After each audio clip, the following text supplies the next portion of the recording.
ওমরের মতো বান্দা বলে, খাব্বাব বলো তোমার জিহ্বায় কতদিন টিউমার হয়েছে বলতে। খাব্বাব চোখের পানি ছেড়ে বলেন, ও খলিফাতুল মুসলিমিন, আল্লাহর শপথ জীবনে আমার কোনদিন জিহ্বার মধ্যে টিউমার হয়নি। তাহলে তোমার জিহ্বায় কেন গোশতের আলাদা পাত্তি টুকরা দেখা যায়? খাব্বাব চোখের পানি ছেড়ে বলেন, ওরে ওমর, রাসূলের হাতে কালেমা পড়ার অপরাধের কারণে আমার এলাকার বেঈমান কাফেরেরা আমার হাতে পায়ে রশি লাগায় পাহাড়ে নিয়ে গেছে। পাহাড়ের মধ্যে নিয়া আমার হাতে পায়ে রশি লাগাইয়া পাহাড়ের কাটা আইনা আইনা আমার জিহ্বা বের করে একবার ঢুকিয়েছে, আবার বের করেছে। আর বলেছে, খাব্বাব কালেমা ছেড়ে দিবি কিনা বল। আমি চোখের পানি ছেড়ে ছেড়ে কথা বলতে পারি না, দিলটা মাওলা দিকে ঘুরাই দিয়েছে।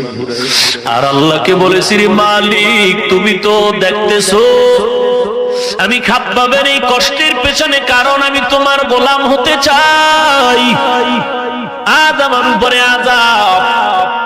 ওমরের চোখের পানি পড়া শুরু হয়ে গেল। খাব্বাব বলেন, এখানে শেষ না, জামা উঠাইয়া পিঠ বের করে বলেন, দেখেন আমার পিঠের হালত। ওমর তাকায় দেখে খাব্বাবের পিঠে বিন্দু থেকে বিন্দু কোনো গোশত নাই, হাড়টির উপরে পোড়া পোড়া দাগ। বলে, রে খাব্বাব, কুষ্ঠ রোগে ভুগছো কতদিন বলো? খাব্বাব বলে, জীবনে আমার কোনোদিন কুষ্ঠ রোগ হয় নাই। তাহলে কষ্ট কেন রে খাব্বাব? খাব্বাব চোখের পানি ছেড়ে বলেন, ও পয়গম্বর, কালেমা পড়ার অপরাধের কারণে নবীর কাছে কালেমা পড়েছি অন্যায়ের কারণে।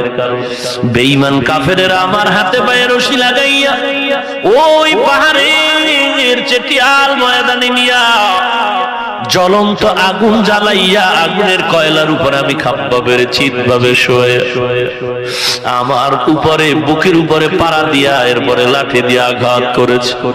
আর বলেছে, খাব্বাব কালেমা ছেড়ে দিবে কিনা বল। ও খলিফাতুল মুসলিমিন ওমর, ওই সময় আমি আসমানের দিকে তাকায়াছিলাম, আর ওই আগুনের তাপে আমার পিঠের গলিত চর্বিগুলো পড়তেছিল, আমি নিজ কানে আওয়াজ শুনতেছিলাম। আমি আল্লাহকে বলেছি, ওটার মালিক, আমার আজকে কষ্ট শুধু কালেমা পড়ার অপরাধের কারণ। আজ আমি কালেমা না পড়লে কষ্ট হতো না। আয় আল্লাহ, আরো কষ্ট যদি আসে আমি ধৈর্য ধরে নিতে চাই, এরপরও কবরের আযাব সহ্য করতে পারবো না, জাহান্নামের আগুন সহ্য করতে পারবো না। এরে নবীর উম্মতের দল, আজকে কোথায় চলছো রে মুমিন? এই ময়দানে যুবক, আজকে তুমি বাহাদুরি করো, তোমার মা নাই, তোমার বাবা নাই, অন্ধকার কবরে চলে গেল। একদিন তোমার ডাক আসবে, তুমিও চলে যাইবে। মসজিদের খাট তোমার কিনারা, কোথায় রাখবা? ওই বাঁশবাগান যেখানে দিনের বেলা যাইতো মানুষ বড় ভয় পায়। ও বাড়িওয়ালা ভাই, তুমি আর একজন বাড়িওয়ালার দিয়ে তাকাও, বাড়ি পড়ে আছে, বাড়িওয়ালা নাই। ও গাড়িওয়ালা ভাই, তাকায় দেখো, তোমার মতো কত গাড়ি পড়ে আছে, গাড়িওয়ালা নাই। টাকাওয়ালার টাকা ব্যাংকে জমা আছে, ব্যাংক থেকে টাকা নিতে পারলো না, খালি হাতে চলে গেল। অতএব অন্ধকার কবরে কখন কার ডাক আসবে জানা নাই।